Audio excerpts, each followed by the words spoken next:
The live TV, सच सबसे आगे।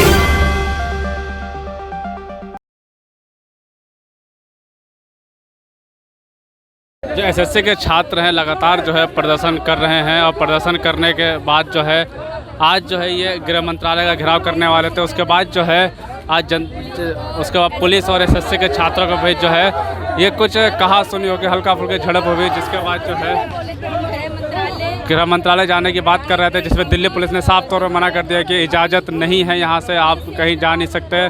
उसके बाद जो है दिल्ली पुलिस और जो है छात्रों के बीच में जो है थोड़ी नोकझोंक हुई। छात्र पुलिस ने साफ तौर पे यही कहा है कि ये जगह खाली कर दे, बहुत टाइम दे दिया और हमारे हाथ में जो है मिलवाने के लिए कुछ नहीं है। आप देख सकते हैं कि बनोगे या गवर्नमेंट के बनोगे, अभी से सिस्टम से चलना सीखो। सिस्टम से ये जो आप सोच रहे हो ना कि आप लोग जो है मॉब बनाकर एचएम के पास पहुंच जाओगे तो एचएम आपको जवाब दे देगा, आपको ऐसे कोई जवाब नहीं मिलेगा। मैं आपको बता चुका हूँ सिस्टम होता है, हम लोग भी नहीं कर सकते ये लोग। जहाँ चुनाव होता है वहाँ तो कोरोना होता नहीं और रोजगार की वो बात है। जहाँ चुनाव होता है सरकार उस रोजगार को गाड़ी में भर के उसी स्टेट में ले दे जाती है। जैसे बंगाल में चुनाव है, बंगाल में कहते हैं हम रोजगार देंगे। बिहार में चुनाव था तो वादा कर दिया 19 लाख रोजगार देंगे। जिस जगह चुनाव नहीं है वहाँ रोजगार ही नहीं है। सरकार बस बेरोजगारी को बढ़ा रही है। जिस तरह सरकार कहती है हमने 1 साल में कोरोना की 2 दवा बना ली, लेकिन सरकार को 7 साल हो गए लेकिन अभी तक बेरोजगारी की दवा नहीं बनी। और सबसे बड़ी बात है बेरोजगारी कोरोना ने उससे तेज़ी से बढ़ते जा रही है और सरकार हमारी बात को दबाना चाहती है। सबसे बड़ी बात है जान बेरोजगारी की दवा बना पाएंगे क्योंकि बंगाल में तो दे रहे हैं ना दवाई जीतने के बाद। वो तो सब जुमले हैं। इससे पहले हमारे यूपी में थे, कहा था 1 लाख 10 लाख रोजगार देने की बात कही थी। कहाँ है रोजगार? कहीं भी नहीं। बस 1 लाख पुलिस की भर्ती निकाली, वो उसमें भी धांधली हुई, हमें निकाल दिया गया। नॉर्मलाइजेशन के नाम पर धंधा होता है। इसी तरह एसएससी में हुआ है। सबसे बड़ी बात है 210 पे पद निकालते हो, उसमें 54,000 भरते हो, बाकी 4 वैकेंसी खाली क्यों छोड़ते हो? हम जवाब मांगते हैं तो बोलते हैं हम आगे वाली भर्ती में जोड़ देंगे। इसका क्या मतलब? उन वैकेंसियों पर हमारा हक है।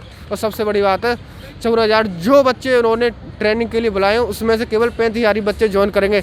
बाकी सीट पर भी हमारा हक है, लेकिन कहते हैं उन्हें हम नहीं देंगे, वेटिंग लिस्ट भी नहीं देंगे। सबसे बड़ी बात है यूपीएससी सब बहुत बड़ा एग्जाम होता है, उसमें वेटिंग लिस्ट आती है, तो इस कांस्टेबल लेवल में वेटिंग लिस्ट क्यों नहीं आती? सरकार वो भी सड़क पर बैठे हुए हैं और जो हमारे किसान हैं वो भी सड़कों पर बैठे हुए हैं सर। ये इससे बड़ा ही हमारे देश के लिए बुरी बात क्या हो सकती है सर कि जवान भी सड़कों पर आ और ये भी। और पर आप पता क्या बात है कि जब बीजेपी के आप लीडर लगा लीजिए या उनका आईटी सेल लगा लीजिए, वो सिर्फ कंगना रोड के लोग ट्वीट कर देते हैं, उसके समर्थन में करते हैं, किसानों के खिलाफ वो बोलते हैं। वो सिर्फ 2-3 आदमियों के लिए सभी दुनिया के खिलाफ चले जाते हैं सर। ये हमारे देश की सबसे बड़ी बात है कि वो उन्होंने वादा किया था हम साल में 2 करोड़ रोजगार देंगे, पर अभी तक तो वो 55,000 को ज्वाइनिंग भी नहीं दे रहे सर। फिर 2 करोड़ कैसे रोजगार करेंगे? मैं तो आपके मीडिया के माध्यम से यही पूछ लूँगा मीडिया गवर्नमेंट से कि आपने अभी तक किस डिपार्टमेंट में कितनी जॉब निकाली है कि ये भर्ती जो है कोरोना के चलते पहले 3-3.5 साल हो गए जिस भर्ती को चलते 3.5 साल में सिर्फ 55,000 को ज्वाइनिंग नहीं दी, तो 2 करोड़ का वादा कैसे पूरा कर सकते हैं सर जी? कैसे कर सकते हैं? क्या कहेंगे? सरकार आप लोगों के खिलाफ, आप लोगों के साथ आप लोग सड़कों बैठे हैं लेकिन अभी तक नहीं बोली, लेकिन अब पाकिस्तान में कोई बीमार पड़ जाता है तुरंत ट्वीट कर देते हैं प्रधानमंत्री। क्या है देश में ना जो गलत रास्ते पे चलते हैं उसके अच्छा होता है, जो सच्चे रास्ते पे सच्चा भावना से चलता है ना उसको कुछ नहीं होता है। देखिए सर, एक फ़ौज में जाने के लिए जितने भी पैरामीटर होता है, रिटर्न, फिजिकल, मेडिकल, हमने जितने भी स्टूडेंट यहाँ पे है कैंडिडेट है सारे के सारे पास कर चुके हैं, ऑल फिट कैंडिडेट है। लेकिन फिर भी 3.5 साल हो गया ये प्रोसेसिंग चलने, 3.5 साल हो गए फिर भी सरकार हमको ज्वाइनिंग नहीं दे रहे।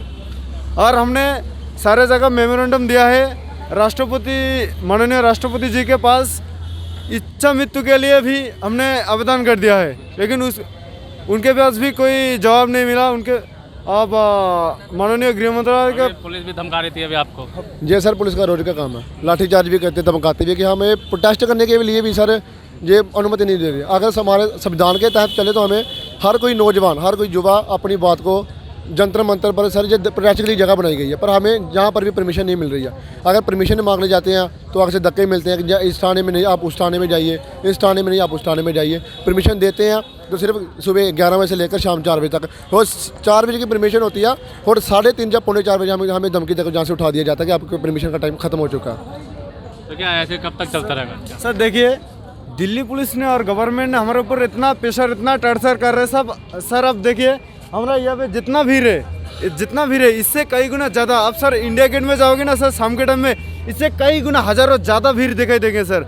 आपको इस बात का सबूत है सर। आप हॉस्पिटल में जाइए, किसी भी हॉस्पिटल में सर कोई भी डिसिप्लिन नहीं है, कोई भी डिस्टेंस मेंटेन नहीं है सर। आप रेलवे स्टेशन में जाओ सर, उसमें कोरोना नहीं है सर। आप सब्जी बाजार जाओ, चाहे सर कहाँ भी जाओ, उसमें कोरोना काल नहीं चलते। लेकिन सर जब हम स्टूडेंट प्रोटेस्ट कर रहे हैं सर, बंगाल में तो चुनाव चल रहा है, उधर मोदी सरकार ने सर, उधर कोई कोरोना नहीं है सर। हम सरकार से पूछना चाहते हैं, जब आप लोग राजनीति के लिए कोई सभा रखते तो उधर करना नहीं होता। जब सर स्टूडेंट लोग अपना हक के लिए हम आते हैं तो हमारा इधर करना लगता है सर। तो कोरोना आ जाता। सर कोरोना आता सिर्फ गवर्नमेंट जॉब के लिए, जो अपने हक मांग करने के लिए। अगर वोटिंग की बात करें, प्रदर्शन कर रहे हैं वहाँ भी है कोरोना, कहाँ भी प्रोटेस्ट हो रहा है वहाँ भी कोरोना। सर अभी तक आपने इतना मीडिया सर कवरेज किया, आपने अभी तक एक भी बात सुनी कि कोई किसान कोरोना के कारण किसी की हत्या हुई है? वो यही होगा कि पुलिस के तशद्दुद से मरा, या उसका एक्सीडेंट हो गया, कुछ हुआ। कोरोना के कारण सर वो कोई भी किसान अभी तक किसी की डेड बॉडी नहीं हुई सर कोरोना के कारण। कोरोना कब होता है? हम जब किसी मंत्री के पास साथ मिलने जाते हैं, जब अपनी हक मांग लेकर जाते हैं, फिर वो बोलते हैं कोरोना है, आप एक या दो आदमी से ज़्यादा नहीं जा सकते।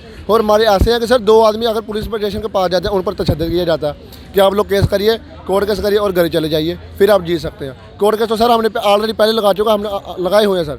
फिर हम जहाँ पर अपना हक मांग लेके सीधा गृह मंत्रालय के पास आते हैं, फिर हम गृह मंत्रालय के बाहर भी नहीं बैठने दिया जाता।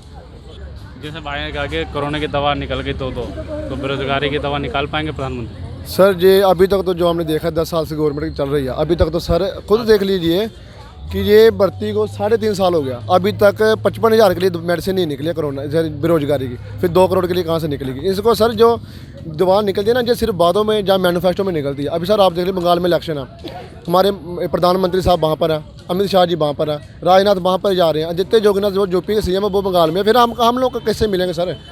हम लोग कैसे मिलेंगे? वो सभी तो हमारे इनके जो मिनिस्टर वो बंगाल में बिजी हैं सर। इनको तो मैं बोलता हूँ, इनको जहाँ वहाँ पर तो जाने नहीं चाहिए, क्योंकि ये तो खेल सर ईवीएम का सर। ईवीएम को जहाँ से जो पूरे देश में सरकार बना सकते हैं, तो ये हमको नौकरी क्यों नहीं दे रहे सर? अच्छा, किसान लगता है कि किसान जो है इतने दिनों से बैठे हैं, कभी उनको खालिस्तानी पाकिस्तानी बना दिया जाता है, उनके समर्थन में भी अभी तक सरकार की तरफ से कोई बातचीत नहीं आई है।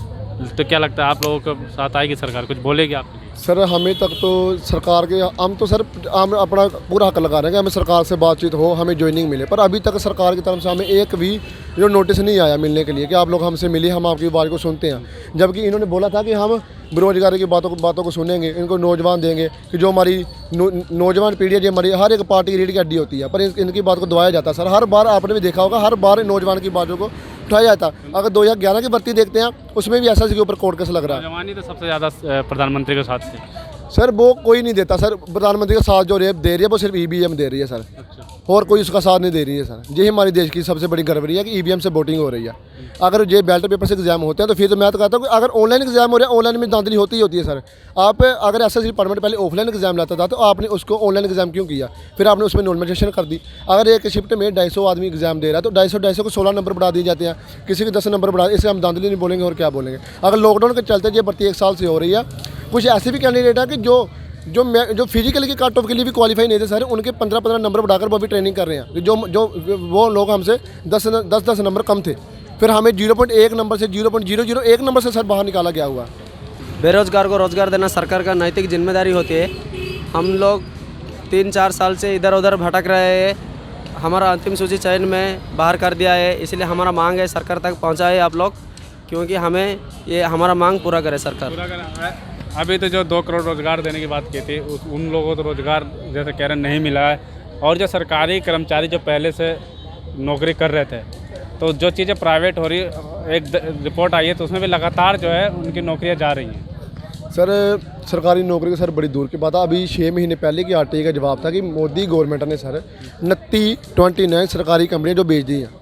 आपने भी सुना कि सभी 29 कंपनियाँ जो बेच दी, एक भी सरकारी कंपनी उन्होंने नहीं बनाई। अभी एसबीआई को कॉन्ट्रैक्ट बेस पे कर रही है। एसबीआई नौकरी एक तो मिल नहीं पा रही है, और जो कर रहे हैं जैसे उनकी भी नौकरियां लगातार जा रही हैं। वो सर जब अगर सरकारी कंपनी को बेचकर वो यही बोलते हैं इससे लोगों का फ़ायदा होगा। अगर सरकारी कंपनियां बिक जाएंगी, हमारा देश ही बिक जाएगा, फिर हमारा क्या होगा? सर कुछ टाइम ऐसा आएगा, अगर बीजेपी एक बार फिर से इलेक्शन जीती, ऐसा टाइम आएगा हम ये लोग नहीं बोल सकते कि हम भारत में रहने वाले हैं। हम ये बोलेंगे कि हम अंबानी या अडानी के घर में रहते हैं, क्योंकि सारा देश वही खरीद रहे हैं सर जो ये बेच रहे हैं। हम अंबानी अडानी के चमचे बनकर आ जाएंगे इस देश में। हम भारत के कहने के हकदारी नहीं होंगे कि हम भारत के रहने वाले नागरिक हैं सर। फिर क्या हल होगा? आप कह रहे ईवीएम है तो वो तो जीत ही जाएंगे, फिर कैसे हल निकलेगा? क्या सर अगर इनको पता कि इनके ऊपर हर एक इलेक्शन में इनके ऊपर आरोप लगते हैं कि आप ईवीएम से जीते हो, आप ईवीएम को ख़त्म कर दीजिए। ईवीएम को ख़त्म जगह अगर जो नौजवान चाहता है, जो पब्लिक चाहती है, उसकी बात को माना जाए। गवर्नमेंट वही होती है, गवर्नमेंट सर जो प्रधानमंत्री होता है वो पूरे देश का बाप होता है, उसको पिता माना जाता है पूरे देश का। अगर पिता बच्चों की बात नहीं सुनेगा फिर कौन सुनेगा सर? कौन सुनेगा? बिल्कुल साफ तौर पे जो है छात्र जो हैं यहाँ लगातार जो है 1 महीने से ऊपर का वक्त हो चुका है, संघर्ष कर रहे हैं दिल्ली के सड़कों पर। कभी इस दर जाते हैं, कभी उस दर जाते हैं, कभी कहीं जाते हैं, कहीं पुलिस भगा देती है, कभी कहीं से पुलिस भगा देती है। अभी पुलिस यहाँ पे भी जंतर मंतर पे भी धमकी दे रही थी। तो साफ तौर पे यही है कि ये जो अपना हक के आवाज़ लेके लगातार जो सरकार के पास जाने की कोशिश कर रहे हैं, लेकिन सरकार जो है इस टाइम बंगाल चुनाव में व्यस्त है। और बंगाल में जो है आपको जैसे पता है कि सरकार ने वहाँ रोज़गार देने का वादा कर दिया है। तो यहाँ कुछ लोग बिहार से भी, उत्तर प्रदेश से भी है, ये लोग कह रहे हैं कि वो सिर्फ चुनावी वादे हैं, वो जुमले हैं, क्योंकि रोज़गार अभी जो उत्तर प्रदेश में वादा किया था वो भी नहीं मिला, वो जो बिहार में वादा किया था वो भी नहीं मिला। अब बंगाल में जाके वादा कर रहे हैं सिर्फ चुनाव जीतने के लिए। अब देखते हैं कि क्या ये जो लड़के जो हैं, छात्र जो हैं, जो संघर्ष लगातार कर रहे हैं, क्या इनको सफलता मिलेगी या नहीं।